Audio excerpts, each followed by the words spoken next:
আল্লাহ পাকের লাখো কোটি শুকরিয়া যে মহান রব্বুল আলামিন আমাদেরকে জুমার নামাজ আদায়ের উদ্দেশ্যে মসজিদে আসার তৌফিক দান করেছেন। এজন্য দিল থেকে বলি আলহামদুলিল্লাহ। আল্লাহ রাসূল বলেন যে তোমাদের পূর্বে এক বাদশা ছিল, এক জালেম বাদশা ছিল তোমাদের পূর্বে। ওয়া কানা লাহু সাহির, তার জন্য একটা জাদুকর ছিল, তার একটা জাদুকর ছিল। সে যখন বৃদ্ধ হয়ে গেল, তো এই জাদুকর বলল যে আমি তো বৃদ্ধ হয়ে গিয়েছি, কখন মৌত এসে যায় জানা জানা নেই। তো একজন বেশি মেধাবী, খুব মেধা রাখে, খুব বিচক্ষণ একজন যুবক দেওয়া হোক, যাকে আমি আমার এই জাদুবিদ্যা শিখিয়ে দেব। তখন দেশের মধ্যে খোঁজাখুঁজি করার পর খুবই মেধাবী একজন ছেলেকে পাওয়া গেল। তাকে দায়িত্ব দেওয়া হলো যে তুমি প্রতিদিন এই সাহের, এই জাদুকরের কাছে আসবা, আইসা জাদু শিখবা। তাকে সরকারিভাবে নিয়োগ দেওয়া হয়েছে। তো এই এই ছেলে প্রতিদিন সাহেরের কাছে যায়, জাদুকরের কাছে যায়। যাওয়ার পথে একজন রাহেব ছিল। এই ঘটনা আল্লাহ রাসূলের জামানার পূর্বের ঘটনা, ঈসা আলাইহিস সালামের পরের ঘটনা। যেহেতু রাহেব ঈসাই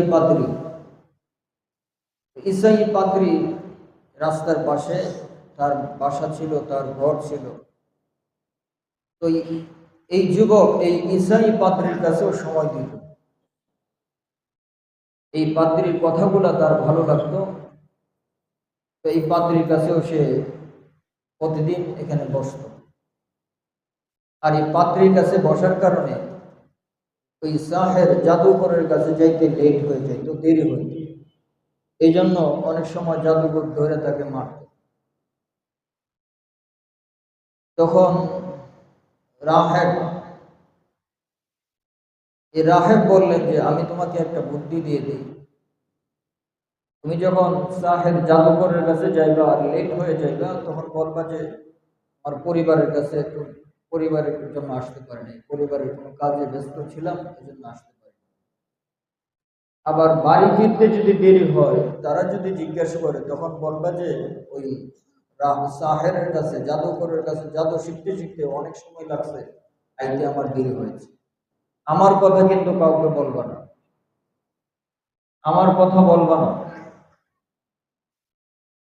তো এভাবে এই যুবক একদিকে জাদুবিদ্যাও শিখে, আরেকদিকে রাহেবের কাছে ধর্মীয় বিদ্যাও শিখতেছে। এভাবেই চলতেছিল। এভাবে চলতেছে। একদিন হঠাৎ করে দেখা গেল যে এই যুবক রাস্তার মধ্যে দেখলো যে অনেক লোকজন জমা হয়ে আছে, অনেক মানুষজন জমা হয়ে আছে। জিজ্ঞাসা করা হলো, বলল যে রাস্তার মধ্যে বড় একটা প্রাণী রাস্তার মধ্যে দাঁড়িয়ে আছে, এটার জন্য মানুষ সামনে বাড়তে পারতেছে। এখন এটা কি ছিল? রাস্তার মধ্যে বাঘ ছিল না বড় সাপ ছিল, এটা কোনো উল্লেখ করা হয়নি। বড় একটা প্রাণী, যার ভয়ে মানুষজন সামনে বাড়তে পারছিল না। তখন ওই যুবক মনে মনে, তার মনে কথা জাগছে যে আজকে আমি পরীক্ষা করব ওই জাদুকর, তার দিন ধর্ম সঠিক না এই রাহেব ওনার দিন ধর্ম সত্য, আজকে আমি পরীক্ষা করব। সে একটা পাথর হাতে নিল। পাথর হাতে নিয়ে সে আল্লাহ পাকের কাছে বলল, হে আল্লাহ, ওই রাহেব, ওই পাদ্রী যার কাছে আমি ধর্মীয় দিন শিক্ষা করি, ধর্মীয় জ্ঞান শিক্ষা করি, ওনার জ্ঞান, ওনার ধর্ম, ওনার দিন যদি সত্য হয়ে থাকে, উত্তম হয়ে থাকে, ওই জাদুকরের দিন ধর্ম থেকে, হে আল্লাহ আমি এই পাথর মারার সাথে সাথে যেন এই প্রাণীটা মরে যায়। এই কথা বলে যুবক আল্লাহর নামে পাথর মারলেন, মারার সাথে সাথে ওই প্রাণীটা মরে গেল। সুবহানাল্লাহ। যুবকের ঈমান বেড়ে গিয়েছে। যুবকের কাছে এটা স্পষ্ট হয়ে গিয়েছে যে ওই রাহেব, ওই পাদ্রীর ধর্ম সত্য ধর্ম, সাহের জাদুঘরের ধর্ম এটা আসল ধর্ম নয়। যাওয়ার পথে ওই রাহেবের সাথে দেখা হলো। দেখা হওয়ার পরে রাহেব বলল, রাহেবকে ঘটনা শোনাইলেন। শোনানোর পরে রাহেব বলল, আমি তো দেখতেছি যে তোমার ঈমান মজবুত হয়ে গিয়েছে, তুমি আমার চেয়েও অনেক দামি হয়ে গিয়েছো, তোমার ঈমান মুকাম্মল পরিপূর্ণ হয়ে গিয়েছে। তখন বললেন যে, হে যুবক, যদি ঈমান মজবুত হয়, ঈমান ওয়ালাদের উপরে পরীক্ষা আসে, তুমি পরীক্ষার জন্য তৈরি থাকবে। ওই রাহেব বললেন যে ঈমান মজবুত হলে আল্লাহর পক্ষ থেকে পরীক্ষা আসে, তোমার উপর যত পরীক্ষায় আসুক না কেন তুমি কিন্তু আমার নাম বলবে না, আমার নাম বলেও কাউকে বলবে না। এভাবে যখন সে পাথর মারলো, মানুষজন তো দেখছে যে এই যুবকের পাথরে ওই প্রাণীটা, ওই দাব্বাটা মরে গিয়েছে। তো এভাবে মানুষজনের মধ্যে কথা প্রকাশ হয়ে গেল যে সে যদি কোনো দোয়া করে তার দোয়া কবুল হয়।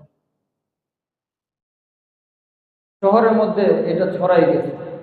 এখন যার চক্ষু নাই, যে অন্ধ ব্যক্তি আয়সা তার কাছে দোয়া চায়, আর সে হাত বুলায় দেয়, আল্লাহর নামে দোয়া করে, সাথে সাথে অন্ধ ব্যক্তি ভালো হয়ে যায়। সুবহানাল্লাহ। তার কাছে কুষ্ঠরোগওয়ালা লোক আসে, সে তার হাত বুলায় দেয়, দোয়া করে দেয়, সাথে সাথে কুষ্ঠরোগ ভালো হয়ে যায়। সুবহানাল্লাহ। এভাবে মানুষজন তার কাছে আসতে শুরু করে। খবর পৌঁছতে পৌঁছতে পৌঁছতে পৌঁছতে ওই জালেম বাদশার একজন নিকটতম ব্যক্তি ছিল, খুবই নিকটতম ব্যক্তি ছিল, মুকররম একজন মানুষ ছিল। সে অন্ধ ছিল। বাদশাহ যখন দরবার লাগাইতো তখন তার জন্য আলাদা একটা চেয়ার থাকতো, ওখানে যায় সে বসতো, কিন্তু লোকটা অন্ধ। খবর পায়া এই লোকও ওই যুবকের কাছে গেছে। বাদশার নিকটতম ব্যক্তিটা যা বললেন যে, আমি শুনেছি মানুষকে আপনি শেফা দেন, মানুষকে আপনি সুস্থ করেন। তখন ওই যুবক বললেন যে, লা আশফি আহাদা, আমি কাউকে শেফা দেই না, বলকে শেফা দেয় একমাত্র আল্লাহ। সুবহানাল্লাহ। বরং শেফা দেয় কে? আল্লাহ। এ কথা বললেন। আর ওই ব্যক্তি বলে যে, এই যত হাদিয়া আছে এই সব হাদিয়া আমি আপনার জন্য এনেছি, আপনি আমার চোখগুলো ভালো করে দেন, আপনি আমার জন্য দোয়া করেন। ওই যুবক বলল যে, আমার হাদিয়ার কোনো প্রয়োজন নেই, আমাকে আল্লাহ যা দিয়েছে এটাই আমার জন্য যথেষ্ট। আর যুবকের কথা বলে তার জন্য দোয়া করলেন। দোয়া করার সাথে সাথে তার চক্ষু ভালো হয়ে গেছে। সুবহানাল্লাহ। ভালো করেছেন কে? আল্লাহ। সুবহানাল্লাহ। এখন যে মানুষটার চক্ষু ছিল না, অন্ধ ছিল, এই মানুষটার যদি চোখ ফিরে পায়, আমাদের সমাজে ধরেন আমাদের গ্রামে একজনের চোখ ছিল না, এখন অন্ধ ছিল, সে হঠাৎ দেখতে শুরু করছে, তাহলে সবাই এটা নিয়ে আশ্চর্য বোধ করবে। ঠিক তেমনি ভাবে এই বাদশার নিকটতম ব্যক্তি বাদশার দরবারে যায় বসতে চেয়ারে, আর চোখ দিয়ে দেখতেছে। তো বাদশাহ দেখেও আশ্চর্য বোধ করতেছে, তোমার চোখ কিভাবে ভালো হয়ে গেল? তো অনেক চেষ্টার পরে বললেন যে, আমার আল্লাহ আমার চোখ ভালো করে দিয়েছে। সুবহানাল্লাহ। আমার আল্লাহ আমার চোখ ফিরিয়ে দিয়েছে, আমার চোখের জ্যোতি ফিরিয়ে দিয়েছে। বাদশাহ বলে যে, বাদশাহ তো জালেম বাদশাহ, নিজেকে খোদা দাবি করে। বাদশাহ বলে, আলাকা রব্বুন গায়রি, আমি ছাড়া কি তোমার কোনো আবার রব আছে নাকি? কত বড় জালেম, কত বড় মূর্খের কথা। আগের বাদশারা এরকম ছিল, যেমন ফেরাউন নিজেকে আনা রব্বুকুমুল আলা, আমি তোমাদের সবচেয়ে বড় রব। নমরুদও নিজেকে রব বলতো, প্রভু বলতো, নাউযুবিল্লাহ। তো এই জালেম বাদশা বলে আলাকা রব্বুন গায়রি, আমি ছাড়া আবার তোমার কোনো রব আছে নাকি? তো বলে যে হ্যাঁ, আপনার এবং আমার সৃষ্টিকর্তা, এই কুল জাহানের সৃষ্টিকর্তা আল্লাহ একজন আছে, তিনি আমার চক্ষু ফিরাই দিয়েছেন। সুবহানাল্লাহ, তিনি আমার চোখের জ্যোতি ফিরিয়ে দিয়েছেন। তখন বাদশাহ বলল, তাকে জেলখানায় নিয়ে যাও, রিমান্ডে দেও। এই যে রিমান্ডে দেয় না, কিছু হলে রিমান্ডে দিয়ে 12 বছর না 13 বছর একটা ছেলে 12 দিন পর্যন্ত রিমান্ডে দিয়ে দিয়েছে। তো রিমান্ডে দেওয়া এটা ওই আগের জালেম বাদশাদের আদত অভ্যাস ছিল, ঠিক কিনা? এখনো চলতেছে। তো এই ব্যক্তিকে, বাদশার অনেক নিকটতম ব্যক্তি, তাকে রিমান্ডে দেওয়া হয়েছে। যত ধরনের জুলুম হতে পারে সব করেছে, কিন্তু সে তার, এই ব্যক্তি বলে আমি যে রবের উপর বিশ্বাস করার কারণে, যে রবের উপর ঈমান আনার কারণে, যে রব আমাকে চোখের জ্যোতি ফিরিয়ে দিয়েছে, সে রব থেকে আমি দূর হতে পারি না, সে দিন থেকে আমি বিমুখ হতে পারি না। আমাকে যা করার করো, ফাকদি মা আনতা কাদিন ইন্নামা তুকদা হাযিহিল হায়াতুদ দুনিয়া, তুমি যা ইচ্ছা তাই করো, আর যা করবে এই দুনিয়াতেই করবে, মওতের পর তার কিছু করতে পারবে না। এই হায়াত শেষ, এই হায়াত একদিন শেষ হবে, মওত তো একদিন আসবেই, তুমি যা ইচ্ছা তাই করো। তখন বাদশাহ অর্ডার দিল যে তার এই মাথার মধ্যে করাত রাখো। তার মাথার মধ্যে করাত রাখা হলো, আর বলা হলো ইরজি আন দীনিক, তুমি তোমার দিন ছেড়ে দাও, তুমি তোমার ধর্ম ছাড়ো, আমাকে রব বলো, আমাদের ধর্ম গ্রহণ করো। সে বলে না, কখনো সম্ভব নয়, আমি আমার দিন ধর্ম আল্লাহকে ছাড়তে পারি না। সুবহানাল্লাহ। হাদিসের মধ্যে আসছে, আল্লাহ রাসূল মক্কাতে ছিলেন, মসজিদে হারামের পাশে বসেছিলেন। একজন সাহাবী খাব্বাব রাদিয়াল্লাহু তাআলা, গালিবান খুবাইব রাদিয়াল্লাহু তাআলা, উনি যে বলে, হে আল্লাহর রাসূল, আমাদের জন্য একটু দোয়া করেন, আমাদের উপর অনেক জুলুম নির্যাতন চলতেছে, কাফেররা আমাদেরকে অনেক জুলুম করতেছে, একটু দোয়া করেন, একটু বদদোয়া করে দেন। তো আল্লাহর রাসূল তখন বললেন যে তোমাদের পূর্বের লোকদের উপর এমন পরীক্ষা এসেছে, তাদের মাথার উপর করাত রাখা হতো, আর বলা হতো যে দিন ছেড়ে দাও, ধর্ম ছেড়ে দাও, আল্লাহকে ছেড়ে দাও, তারপরও তারা ঈমান ছাড়ে নাই, ইসলাম ছাড়ে নাই। তোমাদের উপরও তো এরকম পরীক্ষা এখনো আসে নাই। তো ওই ব্যক্তিকে করাত দিয়ে এই মাথাটাকে 2 ভাগ করে ফেলা হয়েছে, 2 খণ্ড 2 পাশে পড়ে আছে, 2টা খণ্ড 2 পাশে পড়ে আছে। আচ্ছা, এখানে আর একটু কথা ছুটে গিয়েছে। এই এই ব্যক্তি, বাদশার যে নিকটতম ব্যক্তি, সে অনেক নির্যাতনের পরেও, অনেক নির্যাতন সইছে, তারপরে এক পর্যায়ে বলে দিয়েছে যে ওই যুবকের মাধ্যমে আমি আমার চোখের জ্যোতি ফিরে পাইছি। কিন্তু সে তার ধর্ম ছাড়ে নাই, দিন ছাড়ে নাই, যার জন্য তার কেল্লাটাকে 2 ভাগ করে দেওয়া হয়েছে। ওই যুবককে গ্রেফতার করা হয়েছে। ওই যুবককে গ্রেফতার করে তার উপর অনেক জুলুম নির্যাতন করা হয়েছে, তাকেও রিমান্ডে দেওয়া হয়েছে। তখন তাকে জিজ্ঞাসা করা হলো, তুমি এই শিক্ষা, এই বিদ্যা কার কাছ থেকে শিখছো? তুমি এই বিদ্যা কার থেকে পাইছো? অনেক জুলুম সর পরে এক পর্যায়ে সেও বলে দিয়েছে যে আমি ওই রাহেব থেকে এই দিন, এই জ্ঞানটা শিখতে পেয়েছি ওই রাহেব থেকে। ওই রাহেবকে গ্রেফতার করে আনা হলো, তার উপর অনেক জুলুম নির্যাতন করা হলো। ওই রাহেবের মাথার সামনে, মাথার উপরে করাত রাখা হয়েছে, আর বলা হয়েছে ইরজি আন দীনিক, তুমি তোমার দিন ছেড়ে দাও। দিন থেকে ফিরে আসো। তখন ওই রাহেব বললেন, কখনো নয়, এটা অসম্ভব, আমি আমার রবকে ছাড়তে পারি না, আমি আল্লাহকে ছাড়তে পারি না, আমার ধর্ম আমি ত্যাগ করতে পারি না। তখন সাথে সাথে তার মাথাটাকে দুই ভাগ করে ফেলা হয়েছে, কল্লাটাকে দুই ভাগ করে ফেলা হয়েছে, বডিটাকে দুই ভাগ করে ফেলা হয়েছে। তো এখানে বাদশার নিকটতম ব্যক্তি, তার মাথাও দুই ভাগ হয়ে আছে, ওই পাদ্রীর মাথাটাও দুই ভাগ হয়ে আছে। তখন এই যুবককে বলা হচ্ছে যে, এই যুবক, এখনো সময় আছে, তুমি তোমার ধর্ম ত্যাগ করো, এগুলা ছাড়ো।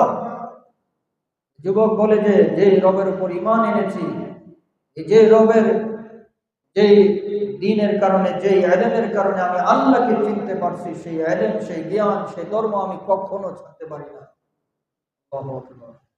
ঈমান এরকম এক জিনিস, যে বাইরে ঈমান যখন মোকাবেলায় আসে তখন মজবুত হয়ে যায়। তখন বাদশাহ হুকুম করলো, আল্লাহ রাসূল বলেন যে বাদশাহ হুকুম করলো তাকে, এই যুবককে নিয়ে যাও, বড় পাহাড়ের চূড়ার মধ্যে নিয়ে ওই পাহাড়ের চূড়া থেকে একদম নিচে ফেলাই দিল।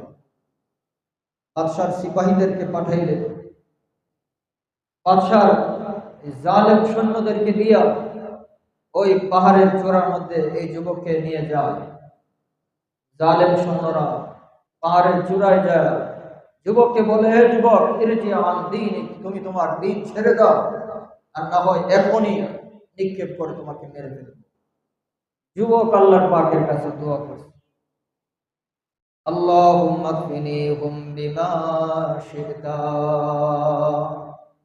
আল্লাহুম্মা কফিনিহুম বিমা শি'তা।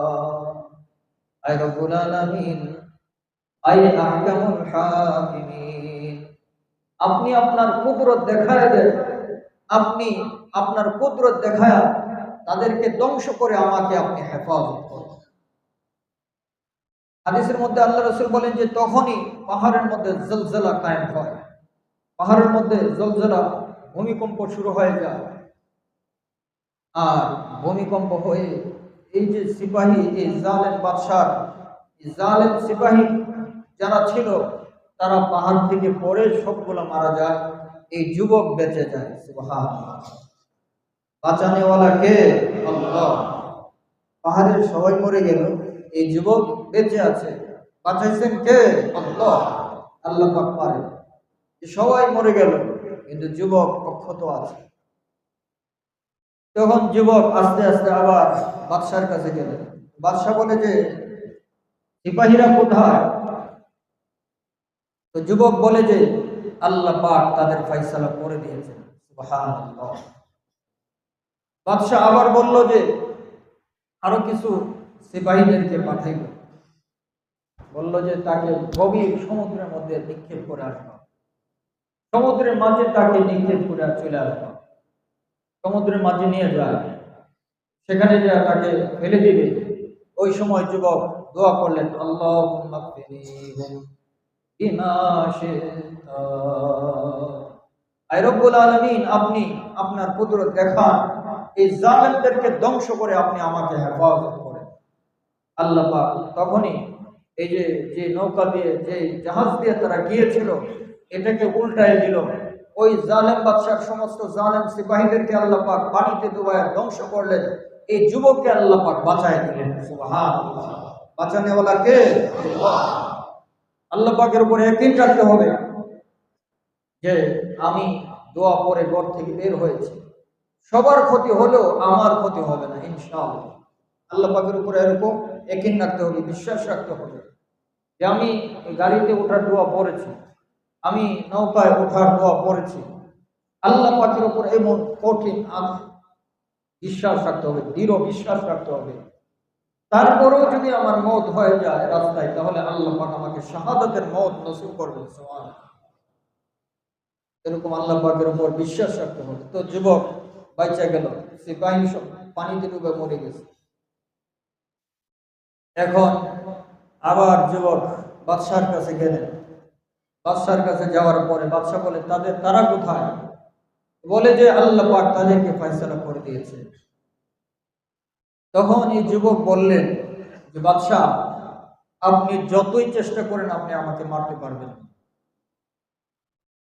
আপনি যতই চেষ্টা করেন আপনি আমাকে খতম করতে পারবেন না।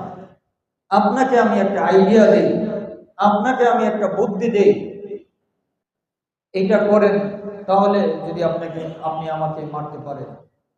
আপনি বড় ময়দানের মধ্যে দেশের সমস্ত মানুষকে জমা করে আপনি জোরে আওয়াজে, যেন সবার কানে কানে এই কথাটা পৌঁছে, আপনি বলবেন যে আমি এই তীর নিক্ষেপ করছি এই গোলাম, এই যুবকের রবের নামে। আমার রবের নাম নিয়ে যদি আমার উপর তীর নিক্ষেপ করেন তাহলে আমার ইন্তেকাল হবে।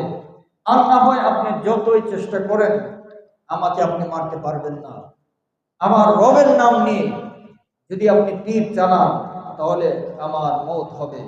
আর এই কথাটা যেন এই মাঠের ময়দানের মধ্যে যতজন থাকবে সবাই যেন শুনতে পায়। তো বাদশাহ এই সিস্টেম করলেন, এরকম ইন্তজাম করলেন। করার পরে যুবককে এক উঁচু জায়গার মধ্যে দাঁড় করা হলো। দাঁড় করার পরে বাদশার পক্ষ থেকে লোক যারা জল্লাদকে অর্ডার দেওয়া হলো, হুকুম দেওয়া হলো, তুমি বলো বিইসমি রব্বি হাযাল গোলাম, এই কথা বলে তীর নিক্ষেপ করো। এই এই যুবকের রবের নামে তীরটা নিক্ষেপ করলাম। এই কথা বলে যখন তীর নিক্ষেপ করেছে, তীর আইসা ছেলেটার এই কানের মধ্যে লাগছে, এখানে লাগছে যুবকের। লাগার পরে সে এখানে হাত দিয়েছে, আর সাথে সাথেই সে শাহাদাত বরণ করে। আল্লাহু আকবার। এই অবস্থা দেখে ময়দানের মধ্যে যত মানুষ ছিল সবাই বলল যে এই যুবককে কত চেষ্টা করা হলো, কত চেষ্টা করলো বাদশা মারার জন্য, কিন্তু বাদশা মারতে পারে নাই। কিন্তু এই যুবকের রবের নাম যখন নেওয়া হয়েছে, রবের নামে নেওয়ার কারণে যুবকের শাহাদাত বরণ হয়েছে, যুবকের মওত হয়েছে।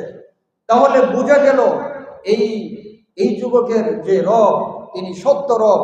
এই যুবক যে ধর্মের উপরে আছে সেই ধর্ম সত্য ধর্ম। আমরা সবাই এই যুবকের রবকে ধরলাম, এই যুবকের ধর্মকে আমরা সবাই কবুল করে নিলাম। সুবহানাল্লাহ, সবাই মুসলমান হয়ে গেছে, আলহামদুলিল্লাহ। বাদশাহ সিপাহীরা বলে যে বাদশাহ, আমরা যেটা আশঙ্কা করেছিলাম সেটাই হয়েছে। তখন বাদশাহ হুকুম করেছে যে গর্ত খনন করো, আর গর্তের মধ্যে আগুন লাগিয়ে দাও। গর্ত খনন করো, বড় বড় গর্ত খনন করা হয়েছে, আর এই গর্তের মধ্যে ঈমানদারদেরকে ফেলা হবে। আল্লাহ পাক কোরআন হাকিমের মধ্যে সূরা বুরুজের মধ্যে কথা বলেন, ওয়াসসামাই যাতিল বুরুজ ওয়াল ইয়াউমিল মাউউদ ওয়া শাহিদিন ওয়া মাশহুদ। আল্লাহ পাক বলেন, কসম, শপথ বুরুজওয়ালা আসমান সমূহের,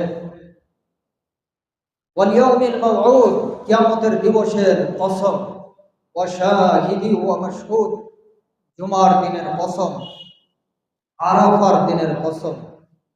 চারটা কসম করেছে আল্লাহ পাক। চারটা কসম করে বলেন, কুতিলা আসহাবুল উখদুদ, ওই গর্তের মালিক, ওই গর্ত খননকারীরা ধ্বংস হয়ে গিয়েছে। সুবহানাল্লাহ। আল্লাহ পাক বলেন যে গর্তের অধিপতি যারা, তারা ধ্বংস হয়ে গিয়েছে। আন্নারি যাতিল ওয়াকুদ, যারা এই গর্তের মধ্যে অগ্নি প্রজ্বলিত করেছিল। এভাবে বাদশার হুকুমে, বাদশার আদেশে গর্তের মধ্যে অগ্নি প্রজ্বলিত করা হয়। একে একে একজন একজন করে গর্তের মধ্যে, এই আগুনের মধ্যে প্রত্যেক মুসলমানকে নিক্ষেপ করা হয়। একজন মহিলা ছিল, তার কোলের মধ্যে ছোট একটা বাচ্চা ছিল। এই মহিলা চিন্তা করতেছিল, আমি আমার এই কোলের শিশুটাকে নিয়ে, বাচ্চাটাকে নিয়ে কিভাবে আগুনে ঝাঁপ দেব। তখন আল্লাহ রাব্বুল আলামিন এই বাচ্চার জবান খুলে দিয়েছে, আর এই বাচ্চা বললেন, ইসবিরি ইয়া উম্মি, ইয়া আমার আম্মা, তুমি ধৈর্য ধারণ করো, একটু পরেই আমরা জান্নাতের মধ্যে সাক্ষাৎ করবো। সুবহানাল্লাহ। একথা বলার পরে সাথে সাথে এই মহিলাও আগুনের মধ্যে ঝাঁপ দেয়। এভাবে প্রত্যেক ইমানদার আগুনের মধ্যে ঝাঁপ দিয়ে দিয়ে শহীদ হয়ে যায়।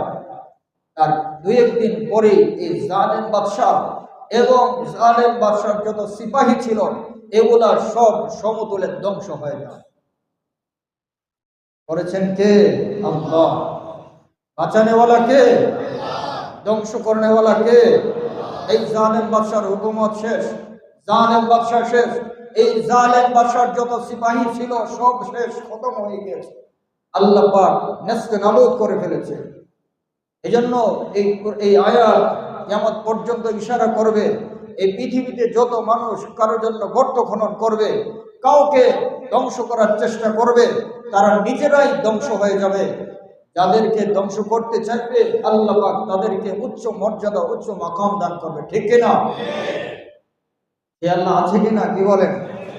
এই আয়াত আমাদের জন্য নিদর্শন, আমাদের জন্য ইবরত, আমাদের জন্য এটা উপদেশ।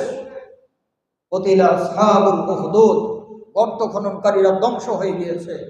এরকম যারা ইমানদারদেরকে, মুসলমানদেরকে মারবে, যারা মুসলমানদের উপর জুলুম নির্যাতন করবে, তাদের ক্ষমতা, তাদের হুকুমত চিরদিন টিকবে না। ঠিক কিনা?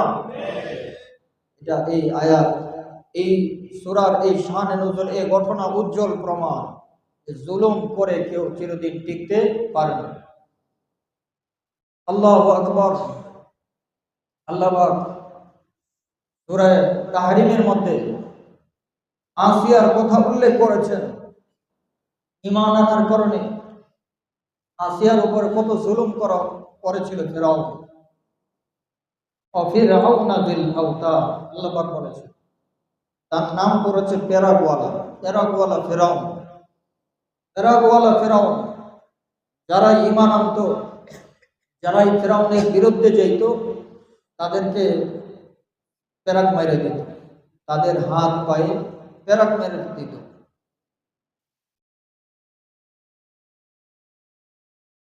আসিয়ার ক্ষেত্র তাই হয়।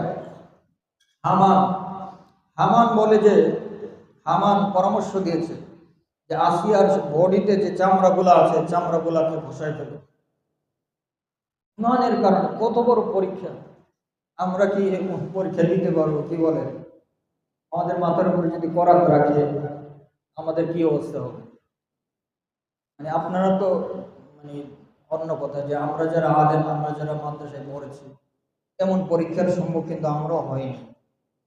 আমরা আল্লাহ পাকের কাছে দোয়া করি, হে আল্লাহ, এমন কঠিন পরীক্ষা আমাদেরকে নিয়ে না। আল্লাহ পাক কোরআনে বলেছেন, আফাহাসিবতুম আন তাদখুলুল জান্নাতা, তোমরা কি মনে করেছো যে তোমরা জান্নাতে চলে যাইবা, তোমাদেরকে পরীক্ষা নেওয়া হবে না? পূর্বের লোকদের মতো তোমাদেরকে পরীক্ষা নেওয়া হবে না, এটা এমন নয়। তোমাদেরকে ইমতিহান নেওয়া হবে, পরীক্ষা নেওয়া হবে। তো আমরা আল্লাহ পাকের কাছে দোয়া করব, হে আল্লাহ, আমাদের ঈমান কমজোর, আমাদের ঈমান কি কমজোর, আমরা এত কঠিন পরীক্ষা আমরা দিতে পারবো না। তারপরে আবার আমাদের উপর আল্লাহ রাসূলের দোয়া আছে, সুবহানাল্লাহ। আমাদের উপর কি আছে? আল্লাহ নবীর দোয়া আছে। কত কঠিন পরীক্ষা ছিল! আসিয়ার শরীরের চামড়াগুলা খসায় ফেলা হয়েছে, উপড়ায় ফেলছে। ময়দানের মধ্যে হাত পায়ে 4টা পেরাক মেরা দিয়েছে। তার চেহারাটাকে ফেরাউনের মহল, যে মহলটা আসিয়ার জন্য ফেরাউন বানিয়েছিল, ওই মহলের দিকে করে দিয়েছে। ফেরাউনের ইচ্ছা ছিল যে আসিয়া যেন এটা বুঝতে পারে যে সে আমাকে না মানার কারণে এত বড় মহল আর এত অপমান তাকে সইতে হল। তখন এই অবস্থায় আসিয়া আল্লাহ পাকের কাছে দোয়া করেছিলেন। এই দোয়ার প্রত্যেকটা কথা আল্লাহ পাক কোরআনে কারিমের মধ্যে আয়াত হিসেবে শামিল করে দিয়েছেন। সুবহানাল্লাহ। ক্বালাত রাব্বি ইবনি লি ইনদাকা বাইতান ফিল জান্নাতি। আসিয়া এই অবস্থায় শুয়ে আসমানের দিকে তাকায় দোয়া করছে, হে আল্লাহ, ক্বালাত রাব্বি ইবনি লি ইনদাকা বাইতা, হে আল্লাহ, আমার জন্য জান্নাতে একটা আপনি ঘর নির্মাণ করেন। সুবহানাল্লাহ।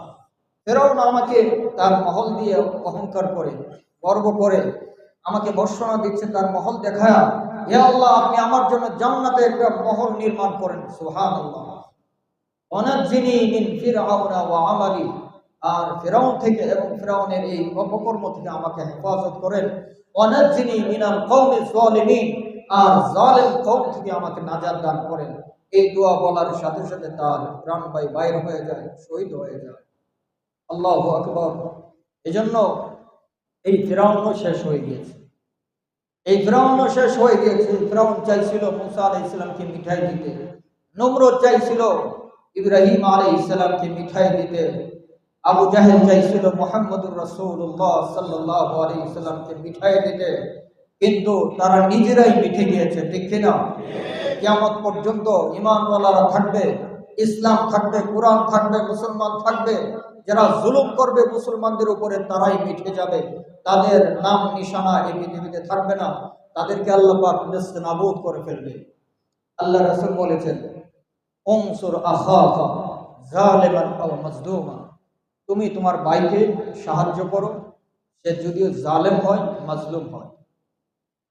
তো সাহাবায়ে কেরাম বলে, হে আল্লাহর রাসূল, আমার ভাই যদি মাজলুম হয় তাহলে তাকে আমি সাহায্য করব, এটা তো বুঝে আসলো, কিন্তু আমার ভাই যদি জালেম হয় তাকে আমি কিভাবে সাহায্য করব? এটা আবার কি বললেন, বুঝলাম না কথাটা। আল্লাহর রাসূল বলেছেন, উনসুর আখাকা যালিমান আও মাজলুমা, তুমি তোমার ভাইকে সাহায্য করো, চাই সে জালেম হোক, চাই সে মাজলুম হোক। সাহাবায়ে কেরাম বলেন, আমার ভাই যদি মাজলুম হয়, তার উপর কেউ জুলুম করতেছে, তাহলে আমি সাহায্য করলাম, এটা তো বুঝে আসলো, কিন্তু আমার ভাই যদি অন্যের উপর জুলুম করে তাহলে তাকে আমি কিভাবে সাহায্য করব? আল্লাহর নবী বললেন, তাকে তার জুলুম থেকে বাধা দাও, এটাই তাকে সাহায্য করা হবে। সুবহানাল্লাহ। তোমার ভাই অন্যের উপর জুলুম করতেছে, তুমি চুপ করে ঘরে বসে থাকো না। আল্লাহ রাসূল এটাই বললেন, তোমার ভাই, তোমার বোন অন্যের উপর জুলুম করছে, তুমি চুপ করে বসে থাকো না, তুমি তাকে বাধা দাও, তুমি তাকে প্রতিহত করো, তুমি তাকে থামাও, এটাই তাকে সাহায্য করা হবে।